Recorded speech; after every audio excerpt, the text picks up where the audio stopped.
آج فیض احمد فیض کی ایک اور غزل لے کر حاضر ہوا ہوں۔ شرح بے درد یہ حالات نہ ہونے پائی، اب کے بھی دل کی مدارات نہ ہونے پائی۔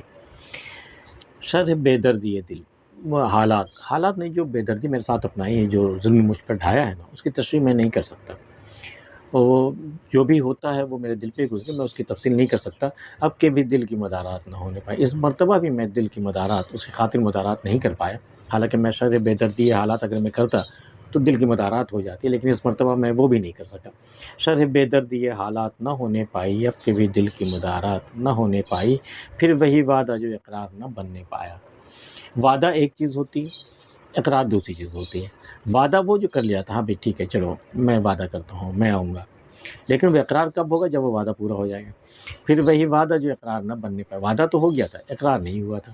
پھر وہی وعدہ جو اقرار نہ بننے پایا، پھر وہی بات جو اس بات نہ ہونے پائی۔ اس بات مطلب حامی بھر لینا، رضامند ہو جانا۔ پھر وہی بات کہ جو اس بات نہ ہونے پائی، پھر وہ پروان جنہیں اذن شہادت نہ ملا، پھر وہ شمع کے جنہیں رات نہ ہونے پائی۔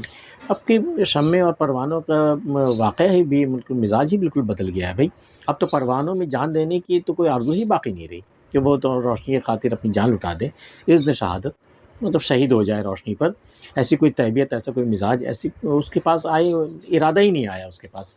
پھر وہ پروانے جنہیں اذن شہادت نہ ملا، پھر وہ شمع کی جنہیں رات نہ ہونے پائی۔ اور شمع بھی ایسی ہو گئی جن کے نصیب میں رات ہی نہیں آئی، ایسی رات کہ پروانے اس پر اپنی جان لٹا دے اور اپنی جان دے دے، ویسی رات ہی نہیں آئی۔ پھر وہ دونوں کو دونوں محروم رہ گئے۔ پھر وہ پروانے جنہیں اذن شہادت نہ ملا، پھر وہ شمع کے جنہیں رات نہ ہونے پائی، پھر وہی جاں بل بھی لذت میں سے پہلے، پھر وہ محفل جو خرابات نہ ہونے پائی۔ پھر وہی جاں بل بھی، پھر وہی جان بالکل لب پہ آ چکی ہو، بلب جہاں بلب، لبوں پہ جان اٹکی ہے۔ پھر وہی جہاں بل بھی لذت میں سے پہلے، بھئی لذت میں کی بڑی زبردست طلب ہوئی ہو، اور میں ابھی آئے مطلب ابھی ملی ہی ہے، اور ابھی لذت کی سوچ کر کے جو جان بالکل لبوں پہ اٹکی ہوئی ہے۔ پھر وہی جہاں بلبی لذت میں سے پہلے، میں ہونٹوں سے لگانے سے پہلے جو جہاں بالکل ہونٹوں پہ آ جاتی ہے، پھر وہی محفل جو خرابات نہ ہونے پائی۔ محفل خرابات مطلب جب بہت سارے پینے والے اکٹھے ہو جائیں کسی میخانے میں، تو کچھ دیر پینے کے بعد وہ بکواس شروع ہو جاتی، چیخنا چلانا، رقص کرنا، جام توڑنا اور گلاسیں انڈیلنا اور یہ کرنا، وہ کو جو دھنگا مشتی جو ہوتی ہے اور جو کچھ ہنگامے جو برپا ہوتے ہیں اس کو خرابات کہتے ہیں۔ تو پھر وہی جہاں بلبی لذت میں سے پہلے، پھر وہی میں ملنے سے پہلے جہاں بالکل لابوں پر آ گئی تھی، اب پھر وہ محفل جو خرابات نہ ہونے پائی۔ اور پھر محفل جمی لیکن خرابات نہیں ہو پائی، وہ ہنگامہ نہیں ہوا جو ہونا چاہیے تھا شرابیوں کا۔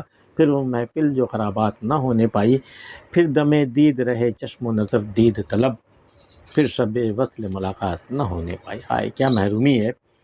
پھر دم دید رہے، پھر دم جو ہے وہ بالکل اس طرح بالکل آنکھوں میں آ کے چکا تھا کہ بس اس پر نظر پڑے اور دم نکل جائے، ایسا مطلب انتظار کی یہ شدت تھی کہ جہاں محبوب پر نظر پڑے کہ دم نکل جائے، بس اتنی سی بات پر دم اٹکا ہوا تھا۔ پھر دم دید رہے چشم و نظر دید طلب، پھر آنکھیں اور نظر جو ہے وہ بالکل ایک دید کی خاطر اس قدر ترس رہی تھی جیسے کہ نظر پڑے محبوب پر اور دم نکل جائے۔ پھر دم دید رہے چشم و نظر دید طلب، پھر شب وصل ملاقات نہ ہونے پائی۔ کہاں دید کی طلب کس قدر شدت، اور کہاں شب وصل آئی اور ملاقات نہیں ہونے پائی، کس قدر محرومی رہ گئی ہے۔ پھر دم دید رہے چشم و نظر دید طلب، پھر شب وصل ملاقات نہ ہونے پائی، پھر وہاں باب اثر جانیے کب بند ہوا، پھر یہاں ختم مناجات نہ ہونے پائی۔ باب اثر، دعائیں جب جاتی ہیں آسمان پر، جو اثر کا باب چیپٹر جو کھلتا ہے یا اس کا دروازہ جو کھلتا ہے جہاں سے تاثیر ہوتی ہے دعاؤں میں، دعائیں قبول ہوتی ہیں، وہ دروازہ تو پتہ نہیں کب کا بند ہو چکا ہے۔ پھر وہاں باب اثر جانیے کب بند ہوا، پتہ نہیں، باب اثر تو کھلا ہوا تھا۔ ہم نے جب دعائیں مانگنی شروع کی، مناجات جب ہم نے شروع کی، تو دروازہ تو کھلا ہوا تھا۔ میں اپنی مناجات ابھی میری پوری بھی نہیں ہوئی، ختم بھی نہیں ہوئی، اب وہاں وہ دروازہ ہی بند ہو گیا تھا، وہ چیپٹر ہی بند ہو گیا، اب تاثیر کی تو کوئی امید ہی نہیں رہی۔ پھر وہاں باب اثر جانیے کب بند ہوا، پتہ نہیں باب اثر کب بند ہو گیا۔ پھر یہاں ختم مناجات نہ ہونے پائی، ابھی تو ہماری مناجات ختم بھی نہیں ہوئی تھی، اس مرتبہ پھر وہی ہوا۔ پچھلی بار بھی یہی ہوا تھا، اس سے پہلے بھی یہی ہوا تھا، اس سے پہلے بھی یہی ہوا تھا۔ اس مرتبہ بھی میں اپنی مناجات لے کر اللہ کے دربار میں حاضر ہی ہوا تھا کہ وہاں باب اثر ہی بند ہو گیا اور میں اپنی مناجات جاری رکھا، بھلا وہ تو ضائع ہو گیا نا۔ پھر وہاں باب اثر جانیے کب بند ہوا، پھر یہاں ختم مناجات نہ ہونے پائی۔ فیض سر پر جو ہر ایک روز قیامت گزری، ایک بھی روز مکافات نہ ہونے پائی۔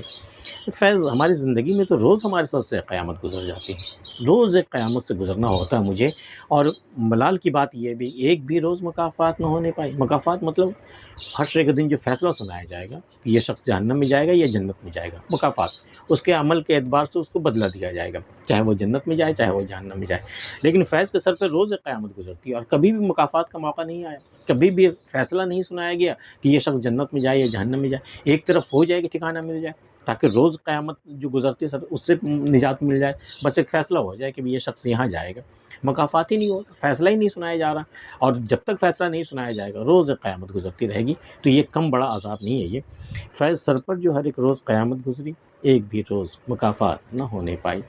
فیض احمد فیض کی یہ غزل آپ کو کیسی لگی ہمیں بتا سکتے ہیں، اور اگر آپ نے ہمارے چینل اب تک سبسکرائب نہیں کیا تو ایسی چیزیں سننے کے لیے چینل سبسکرائب کر سکتے ہیں۔ ملتے پھر کسی اگلی ویڈیو میں، تب تک کے لیے اللہ حافظ۔